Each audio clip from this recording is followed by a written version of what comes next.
리오 올림픽 양궁 결승전에서 구본찬 선수가 활을 쏘는 것을 보았습니다. 그 거리가 70m라고 그래요. 활을 쏘는 그 자리에서 관역까지가 70m라고 합니다. 그리고 관역 중간에 10점 만점짜리가 있잖아요. 10점, 9점, 8점, 7점 이렇게 나가잖아요. 그런데 그 관역의 정중앙에 있는 10점 만점의 지름이 12.2cm래요. 그러니까 보이겠어요? 안 보이지 않죠? 70m 바깥이면 저쪽에서 저 끝에도 70m가 안 될 것 같아요. 그보다 조금 더 길 것 같은데 70m 저 바깥에 있는 그 만점의 원의 지름이 12.2cm니까 그거 보기 쉽지 않을 것 같아요. 근데 그날따라 바람이 몹시 심하게 불었어요. 아니 안 목사님 어떻게 합니까? 바람이 보입니까? 그날은 보이더라고요. 왜냐하면 기들이 이렇게 세워져 있는데 뭐 협회기 이런 기들이 있잖아요. 근데 그 기들이 아주 세차게 펄럭이고 있으니까 바람이 굉장히 몹시 심하게 부는구나. 뭐 풍속 몇 미터로 붑니다. 이래도 감이 안 오는데 이 펄럭이는 것을 보니까 감이 오더라고요. 그리고 이 양궁이라고 하는 것은 총알과 달라서 곧바로 가는 것이 아니라 약간 휘어서 가잖아요. 그렇잖아요. 양궁은 휘어서 가잖아요.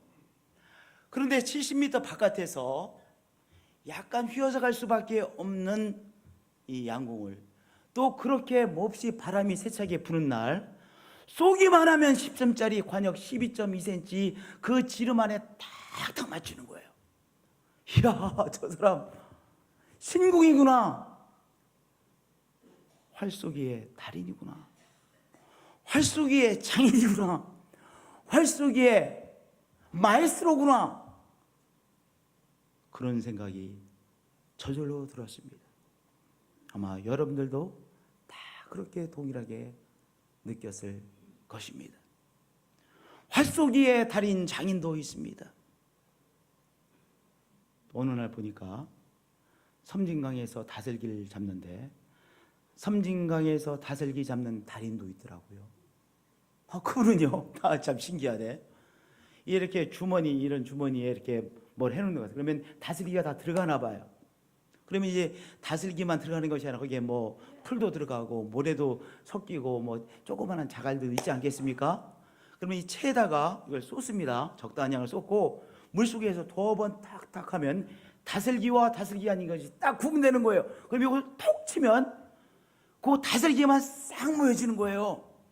이야, 신기하더라고요. 톡톡톡톡 타, 톡톡톡톡 타. 근데 얼마나 신기하냐면 야, 달인이 돼. 눈을 감고 눈을 이렇게 가리고 딱 앉아 있어요.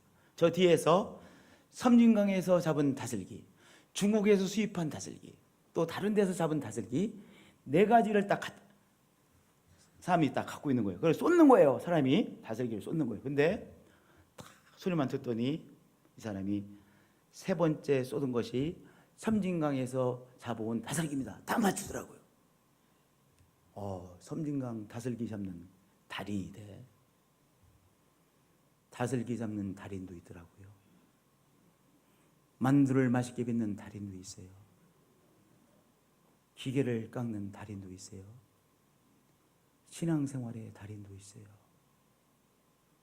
사도 바울은요, 하나님에 대한 믿음으로 사는 신앙의 달인이었습니다. 신앙의 달인이었구나. 사도 바울의 고백을 보면 하나님에 대한 믿음으로 사는 신앙의 달인이었구나. 신앙의 경지에 도달한 분이셨구나. 우리가 감동을 받게 되어집니다. 내가 궁핍함으로 말하는 것이 아니라 어떠한 형편에든지 나는 만족하기를 배웠습니다. 나는 비천에 처할 줄도 알고 풍부에 처할 줄도 알아 모든 일곧 배고픔과 풍부와 궁핍에도 처할 줄 아는 일체의 비결을 터득했습니다. 내게 능력 주시는 자 안에서 내가 이 모든 상황을 감당해낼 수 있습니다 라고 고백하고 있습니다. 하나님에 대한 믿음으로 살아가는 그 일에 있어서 경지에 도달한 사람 사도 바울을 만나게 되어집니다. 우리도 하나님에 대한 믿음으로 살아가는 그 일에 있어서 경지에 도달하기를 소원합니다. 하나님에 대한 믿음으로 살아가는 그 일에 있어서 우리도 귀한 달인의 경지, 장인의 경지, 마에스로의 경지에 도달하기를 소원합니다. 오늘 이 말씀을 통해서 사도 바울은 우리에게 어떠한 요소에 있어서 우리가 성장해야 되는지, 어떠한 요소들에 있어서 우리가 발전해야 되는지, 그것이 하나님에 대한 믿음으로 살아가는 귀한 삶이 되어지는지, 신앙의 달인의 삶은 무엇인지를 우리에게 말씀해 주고 있죠. 그리고 우리 모두에게 신앙생활에 있어서 달인의 경지에 도달하자고 우리 사도 바울께서 이 말씀을 통해서 말씀해 주시고 있고 격려해 주시고 있고 박수쳐 주고 계십니다. 먼저 사도 바울은 고백하고 있습니다. 어떠한 형편에든지 자족하기를 배웠습니다. 어떤 형편에든지 자족하기를 배웠습니다. 어떤 형편에든지 만족함으로 받아들이게 되어졌습니다. 그런 고백이지요.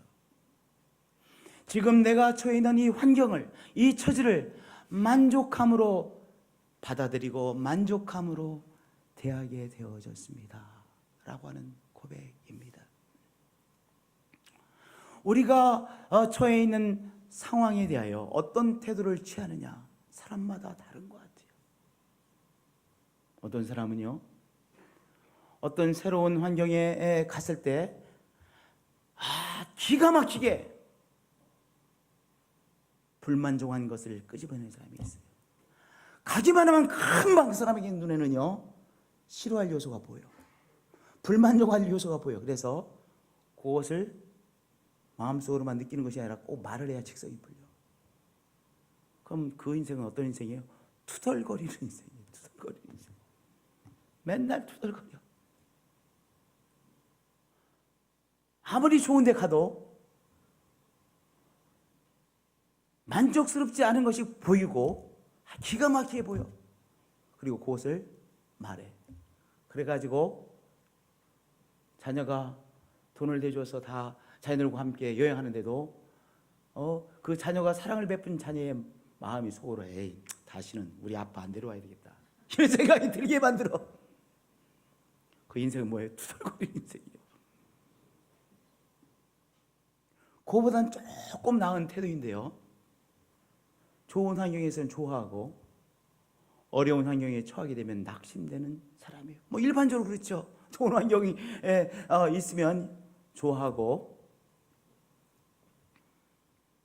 그러나 어려운 처지에 다다르게 되면 반드시 힘들어하는 것은 끝나는 것이 아니라 낙심해서 자꾸 내려앉아요. 뭐 많은 사람들이 그렇죠. 근데 그것을 조금 더 극복한 삶의 모습이 있는 것 같아요. 지금 어려운 상황이 있지만 그 어려움을 어떻게든지 극복해 보려고 나름대로 애쓰고, 그 어려운 환경에 사로잡히지 않으려고 애쓰고 나름대로 최선의 노력을 기울이는 삶의 모습이에요.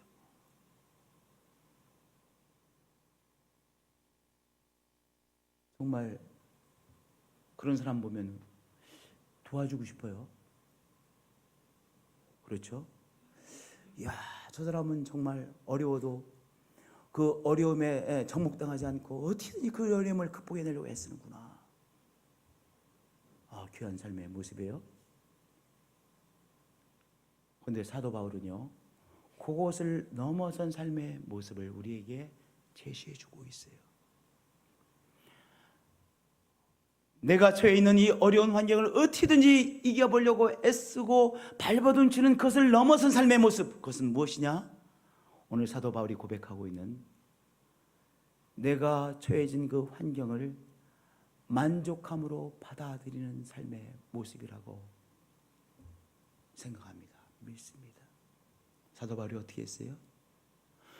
어떻게든지 이겨보려고, 어떻게든지 그 환경을 이겨보려고 애쓰는 그 정도가 아니라 그것을 뛰어넘어 내가 오늘 처해져 있는 이 환경을, 상황을 만족함으로 받아들이고 만족함으로 대하는 삶의 모습입니다. 목사님, 사도 바울이었으니까 그렇게 살았죠. 사도 바울은 배운 것도 많고 엘리트니까 그렇게 고백할 수 있었겠죠. 사도 바울이니까 살만하지 않았겠습니까? 여러분들, 어떤 형편에든지 자족하기를 배웠다라고 고백할 때 사도 바울의 처지가 어땠는지 아십니까?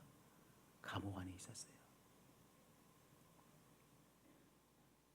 감옥 안에서 갇혀있는 억압되어진 삶이었습니다. 억압되어진 삶 어렵겠죠. 사도 바울도 어려웠을 거예요. 너무나 어려웠을 거예요. 그래서 14절에 말씀해 보면 나의 괴로움에 너희들이 참여했다. 나의 삶이 지금 힘들다, 괴롭다라고 했어요. 괴로웠어요. 힘들었어요. 억압다는 삶이 어려웠어요. 그것만 어려웠겠습니까? 아니, 잠자리는 얼마나 불편했겠어요. 2000년 전에 감옥, 잠자리는 얼마나 불편했겠습니까? 잠자리만 불편한 것이 아니겠죠. 화장실에서는 얼마나 냄새가 많이 났을까요? 화장실에 냄새가 아마 지독하게 났을 거야. 그렇죠? 음식은요, 먹긴 먹어야 될 텐데 먹을 만한 거 좋겠어요? 아침, 점심, 저녁 먹는 문제, 내일에 대한 불안, 분명히 사도 바울에게도 함께 했을 거예요. 그렇죠? 그런데도 사도 바울이 이렇게 고백하고 있습니다. 내가 감옥 안에 있지만 이 감옥 안에 있는 이 형편도 처지도 만족함으로 받아들이고 만족함으로 대하고 있습니다. 어떻게 사도 바울이 이렇게 고백할 수 있었을까요? 어떻게 사도 바울이 이렇게 정말 마음의 본심에서 말할 수 있었을까요? 그것은요, 사도 바울이 내가 이 감옥 안에 있는 이 상황도 하나님께서 은혜로 인도해 주셨습니다라는 깨달음에서 바로 자기가 처해져 있는 이 환경을 만족함으로 받아들이고 만족함으로 대할 수 있었던 것입니다. 어떤 깨달음이요? 하나님께서 선한 뜻이 있어서 나를 이 어려운 상황으로 인도해 주신 것입니다. 어떻게 하다 보니까 내가 감옥 안에 있는 것이 아니라 하나님의 선한 뜻이 있어서 하나님께서 여기까지 나를 인도해 주셨고, 그리고 이 안에 있는 이 환경도, 이 처지도 하나님의 선한 인도하심 때문입니다 라고 하는 깨달음이 있게 되자 어떻게 됐어요? 그 감옥 안에 있는 상황이 다르게 보였다는 것입니다. 그 어려움이 다르게 보였던 것이죠. 어떻게 보였을까요? 그 어려운 시간들이 하나님의 선물의 시간으로 느껴졌습니다. 이 시간도 하나님의 선물의 시간이구나. 이 시간 어떻게든지 이겨내야만 되는 시간이 아니라, 어떻게 될지 모르는 시간이 아니라, 이 시간이 하나님의 선을 이루시기 위한 하나님의 선한 인도하심의 시간이기에 하나님께서 나에게 주신 선물의 시간이요, 소중한 시간이요, 하나님께서 나에게 선물로 주신 시간이기에 누리는 시간이구나 라고 깨달았던 것입니다. 오늘의 이 처지도 하나님께 나에게 선물로 주신 처지구나. 이 환경이 선물로 주신 환경이구나. 그렇게 받아들였던 것입니다. 그렇게 깨달았던 것입니다. 자기의 삶에 하나님의 손길을 깨닫게 되어지자 그 시간이, 그 어려운 시간이, 그 지겨운 시간이 어떤 시간이 되어졌어요? 하나님께서 주시는 선물의 시간이 되어졌고, 하나님께서 선물로 주신 처지가 되어졌던 것이죠. 그래서 사도 바울은 감옥 안에서 조차 하나님 앞에 감사했고, 그리고 자기의 처지에 대해서는 만족함으로 받아들였고, 그리고 만족함으로 그 시간을 대했던 것이죠. 그래서 이렇게 고백하는 것입니다. 내가 어떤 형편이든지 자족하기를 배웠습니다. 터득했습니다. 머리로만 배웠다는 것이 아니에요. 머리에 지식을 말하는 것이 아니에요. 온몸으로 터득한 것을 말하는 것입니다. 온 몸으로 체득한 것을 말하는 것입니다. 여러분들, 어떤 처지에 계십니까? 어떤 상황에 인도해 주셨다는 것을 어떻게 아십니까? 할 말이 없을 거예요. 하나님께서 어떤 선을 이루시기 위해서 당신을 이곳에 인도해 주신 것입니까? 사도 바울이 할 말이 없었을 거예요. 아직 모르니까. 어떤 선을 이루실 것인지 모르니까, 나타나지 않았으니까 사도 바울이 할 말이 없었을 것입니다. 그런데요, 나중에 돌아보니 하나님께서 어떤 선을 이루셨어요? 그 감옥 안에서 있는 시간을 통해서 하나님께서 사도 바울에게 무엇을 주셨어요? 빌립보서 주셨어요. 오늘 읽었잖아요. 이 빌립보서 어디에서 받은 하나님의 말씀입니까? 감옥 안에서 받은 하나님의 말씀입니다. 주옥과 같은 빌립보서가 어디서 받아졌어요? 감옥 안에서 받아졌어요. 빌립보서뿐만이 아닙니다. 또 에베소서, 감옥 안에 있는 그 시간을 통한 하나님께서 사도 바울에게 에베소서라는 너무나도 소중한 선물, 너무나도 값진 선물, 하나님의 말씀으로서의 에베소서가 사도 바울에게 선물로 주어졌어요. 빌립보서라고 하는 하나님의 귀한 생명의 말씀이 사도 바울에게 선물로 주어졌어요. 어떤 시간을 통해서? 감옥에 있는 시간을 통해서. 그것뿐만 아닙니다. 골로새서, 그것뿐만이 아닙니다. 빌레몬서의 말씀도 감옥 안에 있는 그 시간을 통하여 하나님께서 선물로 주셨습니다. 그것뿐만이 아닙니다. 디모데전서와 디모데후서도 감옥 안에 있는 그 어려운 시간을 통하여 하나님께서 바울에게 주신 선물의 말씀들이었습니다.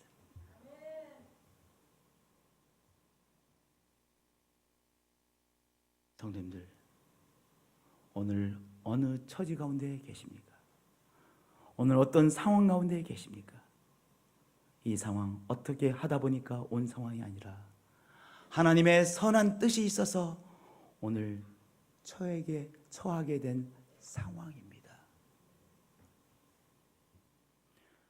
그 귀한 깨달음이 깨달아지시면 오늘 내가 처해진 이 상황을 하나님께서 주신 선물로서 받아들이게 되시는 거예요.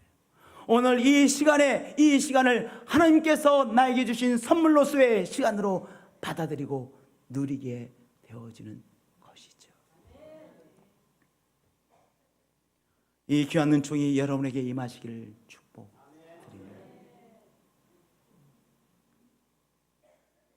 성령님께서 우리에게 은혜 주셔서 하나님의 선한 손길이 있어서 이 처지를 체험하게 하시는구나, 이 상황을 통과하게 하시는구나, 이 깨달음이 여러분의 심령 속에 임하시길 축복드립니다. 이 시간이 지겨운 시간이 아니라 그저 내가 인내하고 고통하고 그저 숨 막히는 시간이 아니라 하나님이 나에게 주신 선물의 시간들이구나 라는 깨달음이 임하시기를 축복드립니다.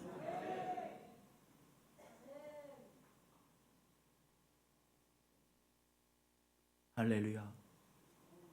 오늘의 이 상황, 오늘 한 분 한 분들이 처해 있는 이 상황, 하나님께서 귀한 선을 이루시기 위하여 우리를 인도해 주신 상황입니다. 성령 안에서 이 귀한 깨달음이 임하시는 귀한 시간이 되어지시길 축복드립니다. 그게 바로 신앙의 달인이에요. 두 번째, 사도 바울은 이렇게 고백하고 있습니다. 능력 주신 자 안에서 감당해낼 수 있는 비결을 배웠습니다. 13절에 이렇게 말하죠. 내게 능력 주신 자 안에서 내가 모든 것을 할 수 있습니다. 내게 능력 주신 자 안에서 내가 모든 것을 할 수 있습니다. 근데 13절만 읽으시면 안 돼요. 12절과 함께 읽으셔야 돼요. 12절에 나는 비천에 처할 줄도 알고 풍부에 처할 줄도 알아. 모든 일 곧 배고픔과 지금은 감옥 안으로 인도해 주셨습니다. 그런데 이 감옥 안에 있는 이 상황도 이것을 감당해낼 수 있는 새 힘을 하나님께서 주실 것이기에 이 시간도 감당해낼 수 있습니다 라는 고백이에요.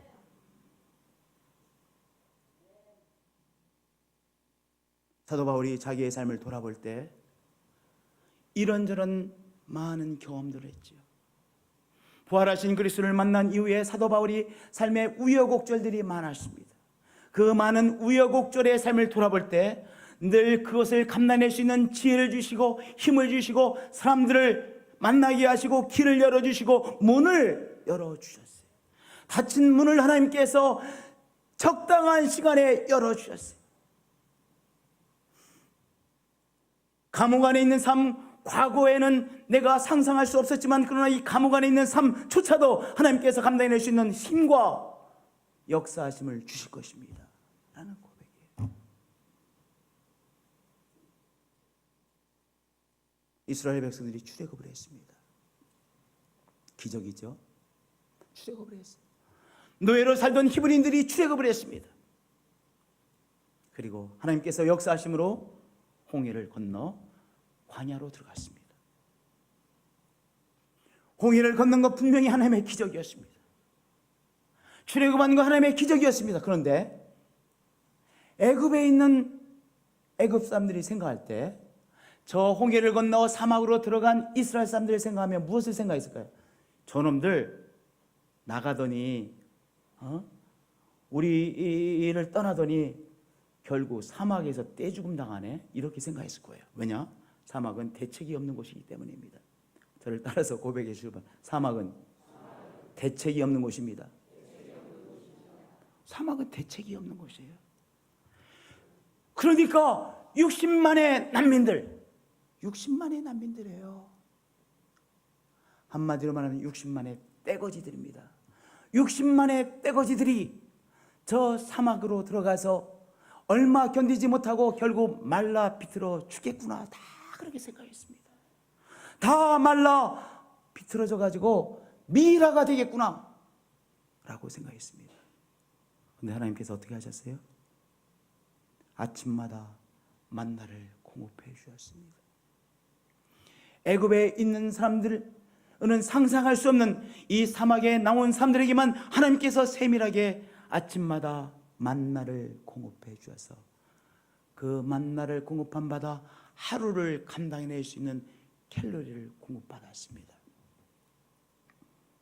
그리고 대책 없는 이 사람들을 위해서 하나님께서 어떤 능력으로 역사하셨어요? 낮에는 그 뜨거운 대낮에는 구름 기둥으로 감싸 주셨습니다. 시원하진 않았을 거예요. 그래도 더웠을 거예요. 그래도 생명을 감당해낼 수 있을 만큼의 위로를 구름 기둥을 통해서 주셨어요. 새벽녘에 너무 온도가 급강할 때는 지륵같이 그렇게 캄캄할 때는 하나님께서 불기둥으로 감싸 주셨습니다. 그렇게 매일 하나님께서 역사해 주심으로 하나님의 능력으로 광야 생활 하루하루를 감당해낼 수 있었던 것입니다. 그렇게 이 광야 생활하는 이스라엘 백성들도 사도 바울처럼 고백하기를 하나님께서 우리에게 주시는 능력으로 하루하루를 감당해내고 있습니다.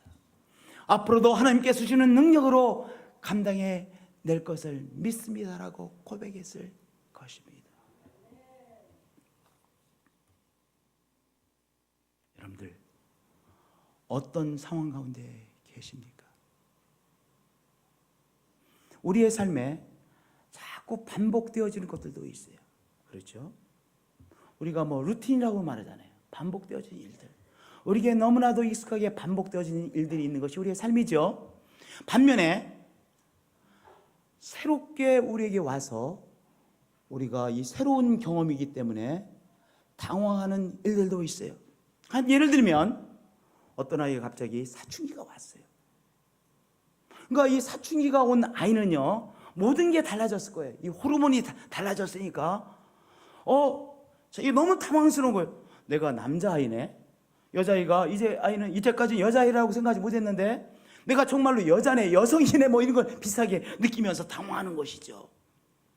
사춘기에 사춘기의 새로운 경험 속에 들어온 여자아이, 남자아이, 그 아이를 둔 또한 키우는 엄마 아빠도 당황스럽죠. 처음 경험하는 거예요. 애가 갑자기 이상하게 행동을 해요. 문 걸어 잠그고 말을 하지 않아요. 엄마 아빠도 당황스러워요. 우리의 삶을 보면 끊임없이 새로운 당혹스러운 경험들을 하게 되어져요. 우리의 몸도 그런 것 같아요. 제가 한 2주일 전부터 당혹스러운 경험을 하고 있어요. 죄송한데 좀 쑥스러운 이야기지만 제가 아침마다 샤워하고 이렇게 옷을 벗어야 되잖아요. 근데 이 러닝 셔츠는 단추가 없잖아요. 러닝 셔츠는 어떻게 벗어야 돼요? 위로 벗어야 되는데 이 러닝 셔츠가 안 벗어지는 거예요. 왜냐하면 이게 굳어가지고 자꾸 조금씩 더 굳어가지고 이렇게 벗어야 되는데 어렸을 때 이거 벗는 거 일도 아니죠. 조금씩 힘들어지더니 한 2주일부터는 이게 하나의 일이 되는 거예요. 막 땀이 나. 안 벗어지는 것을 벗으려고 하니까 땀나고 막 이게 붙어. 더구나 여름에 더운데 이건 붙고 더 안 벗어지고 그러니까 막 땀이 나요. 너무 힘들어. 그렇다고 전 목사 보고 매번 나 러닝셔츠는 벗겨줘. 전 목사 키가 작으니까 나보다 작으니까 이럴 수도 없고 한마디로 조금 창피하잖아요. 그럴 수도 없고 전수찬 집사님 이해가 안 되죠? 저한테는 새로운 경험이야. 당혹스러운 경험이에요. 김홍희 집사님 당혹스러운 경험이에요. 안 벗겨지는 거야. 그래가지고 그 런닝셔츠 하나 벗느라고요 막 땀이 나. 나도 당황스러운 거야. 그래도 벗긴 벗죠. 벗고 옷 입죠. 뭐가 당황스러우냐? 이 런닝셔츠 하나 제대로 안 벗어진다는 사실 자체가 당황스러운 거예요. 김을선 집사님, 권사님, 이게 당황스러운 거예요 저한테. 이 삶이라고 하는 것은 나름대로 이런저런 당혹스러운 새로운 체험을 하게 되는 것이 인생이에요. 조그마든 크든. 여러분들, 어떤 당혹스러운 상황 가운데 계십니까? 오늘 우리에게 분명한 사실이 있습니다. 믿음의 사람들에게 사실이 있습니다. 오늘 이 상황을 감당할 수 있는 새 힘을 하나님께서 우리들에게 주실 것입니다. 이것을 감당할 수 있는 새 힘을 하나님께서 나에게 주실 것입니다. 우리 한 분 한 분들에게 주실 것입니다. 바로 그런 의미에서 사도 바울은 내게 능력 주신 자 안에서 내가 모든 것을 할 수 있습니다. 내게 능력 주시는 하나님 때문에 내가 죄 있는 이 새로운 환경을, 이 처지를 감당해 낼 수 있습니다라고 하는 고백인 것입니다. 오늘 우리의 몸이 어떠한 상태에 계십니까? 우리의 가정이 경제적으로 어떤 당혹스러운 상황 가운데 계십니까? 우리 부부의 관계에 있어서 어떤 당황스러운 관계 속에 계십니까? 처지 속에 계십니까? 오늘 우리의 직장 생활에 어떤 당혹스러운 처지 가운데 계십니까? 오늘의 이 당황스러운 새로운 어려워 보이는 이 어려운 상황을 감당할 수 있는 힘을 하나님께서 우리에게 허락해 주십니다. 왜냐하면 이 상황 가운데 하나님께서 우리를 인도해 주셨기 때문에 이것을 감당할 새 힘도 하나님께서 세밀하게 우리에게 공급해 주시는 것입니다.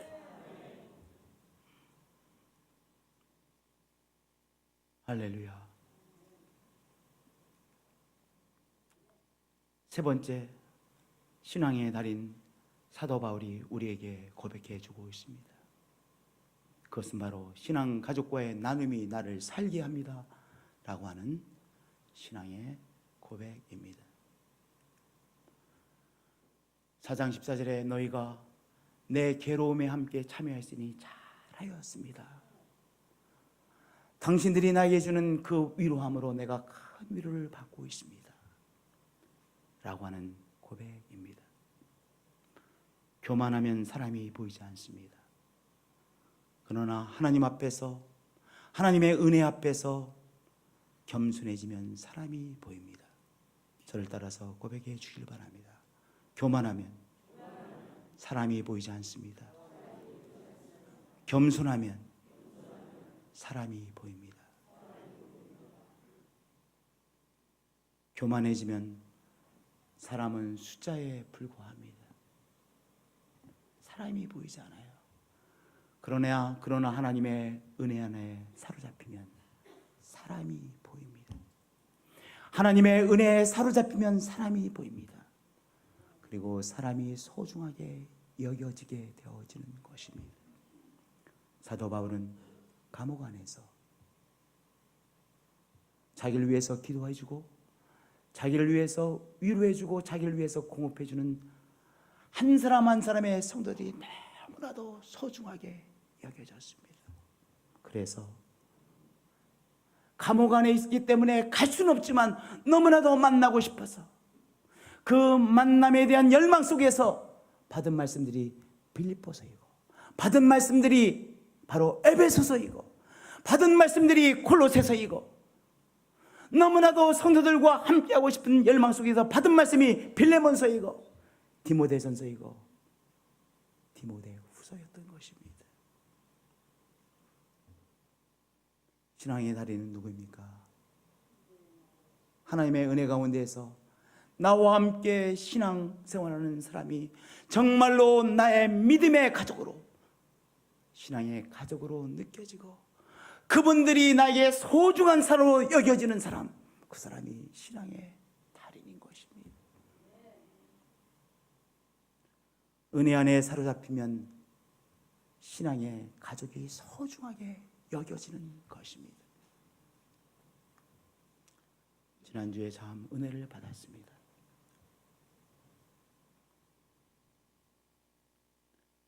목사는 우리 성도님들의 신앙, 성도님들의 아름다운 믿음을 통해서 목사는 더 맑아지는 거예요. 목사의 신앙은 성도님들이 보여주는 아름다운 신앙을 통해서, 귀한 신앙을 통해서 목사의 신앙이 깊어지고 맑아지는 거예요. 성도님들 또한 목사의 신앙을 통해서 또한 신앙 생활이 더 성장되어지는 거 아니에요? 서로 그렇게 우리 서로의 신앙을 통해서 성장되어지는 거예요. 그런데 우리 소영순 집사님께서 이렇게 결과가 조직 검사를 했는데 암이라는 결과를 받았어요. 오셔서 우리 소영순 집사님이 목사님 저 괜찮습니다.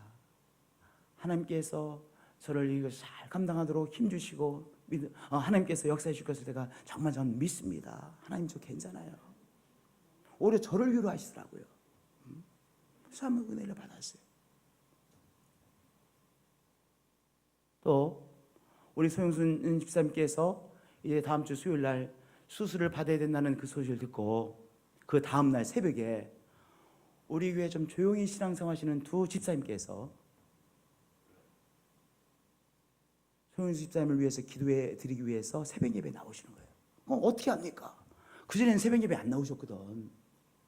그런데 그 소식을 듣고 그 다음 날부터 새벽 예배에 나오시는 거예요. 소영순 집사님과 늘 같이 기도해주고 격려해주는 두 집사님께서 우리 교회에서 조용히 신앙생활 하시는 분들인데 그 다음 날 새벽부터 나와서 기도하시는데 저는 분명히 믿기는 내가 누구보다도 소영수 집사를 위해서 기도해야 되겠구나 이런 마음으로 나오셔서 새벽 예배 기도하신다고 저는 확신해요. 너무 은혜가 되는 거예요. 너무 은혜가 되는 거예요. 얼마나 이쁩니까? 얼마나 귀한 믿음입니까?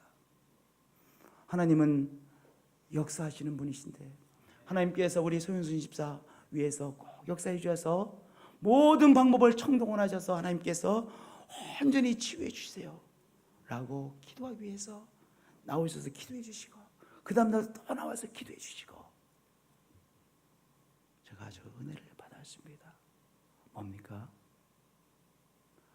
하나님의 은혜 안에 사로잡혀 있으면 믿음의 사람들이 신앙의 가족으로 느껴지고 깨달아지고 신앙 가족으로 함께 나누게 되는 거예요.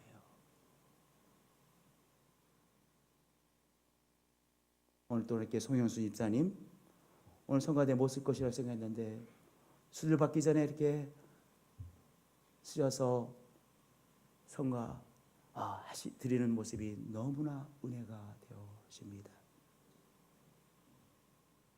우리 신앙 안에 있으면 은혜 안에 있으면 나와 함께 신앙생활하는 믿음의 사람들이 귀하게 여겨져요. 그분 한 분 한 분들이 나의 위로자요 힘이 되어지고 그분의 기도가 나를 오늘도 살게 하는구나. 그분들을 통해서 위로받고 그분을 통해서 하나님이 주시는 위로를 체험하고 하나님이 주시는 새 지혜를 체험하게 되어지는 것이죠. 그 사람이 누구예요? 신앙의 달인 장인인 거예요.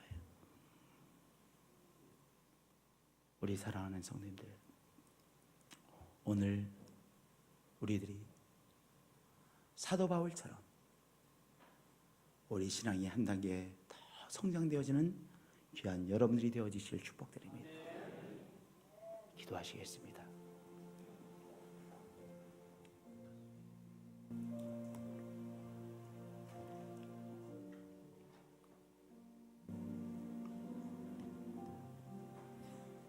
하나님, 시시때때로 당혹스러운 삶입니다. 이건 또 무엇이지? 그렇게 당황해 하곤 하는 우리들의 삶입니다. 이것도 어떻게 감당해야 되지? 라고 어린아이처럼 두리번거리고 당황하며 사는 우리들의 삶입니다. 때때로 울고 싶은 삶입니다. 당황스러운 삶입니다. 그러나 하나님, 오늘 사도 바울의 깨달음이 우리의 깨달음 되게 해주셔서 감사합니다. 오늘의 당황스러운 상황도 오늘의 처지도 하나님의 선을 이루시기 위한 하나님의 인도하심의 손길이 있다는 사실을 깨닫습니다. 이 사실이 우리의 온 마음으로 터득되어집니다. 이해되어지지 않던 삶이 주님이여 하나님의 선한 손길임이 깨달아지게 하시고 받아들여지게 하시고 오히려 하나님의 선한 손길이었구나, 하나님의 인도하심이 있었구나라고 하나님 앞에 감사하며 오늘의 시간이 하나님께서 주시는 선물의 시간이요, 이 상황이 하나님께서 나에게 주시는 선물의 상황인 것이 깨달아지게 하시고 그래서 감사드리게 하시고 만족함으로 오늘의 상황을 받아들이고 대하는 은총 허락해 주시옵소서. 오늘의 또한 상황도 감당할 수 있는 새 힘을 주시는 하나님을 높이고 경배합니다. 이것을 감당할 또한 길을 열어주시는 하나님을 믿습니다. 우리 하나님 우리를 홀로 내버려 주지 아니하시고 시시때때로 우리에게 새 힘 주시고 능력을 베푸시고 역사하시는 하나님을 높이고 경배합니다. 하나님 사랑합니다. 하나님께서 이끄셨고 하나님께서 이것을 감당할 새 힘을 주시는 하나님을 높이고 경배합니다. 소영순 집사님, 주님 하나님에 대한 믿음으로 이제까지 감당해내었습니다. 이 가정의 믿음을 받으시고 소영순 집사님의 믿음을 받아오신 하나님께서 오늘의 이 상황도 하나님께서 이 감당해낼 수 있는 힘을 주시고 하나님께서 정말로 치유자요 정말로 위로자요 힘이 되어주시고 치료자이신 것을 체험하는 기회인 것을 믿습니다. 하나님 사랑합니다. 또 우리가 서로 기도하며 사랑으로 격려할 수 있는 귀한 우리 믿음의 가족들로 우리를 인도해 주셔서 감사합니다. 하나님 사랑합니다. 경배합니다. 주 예수 그리스도의 이름으로 기도하였습니다. 아멘. 여기 할렐루야.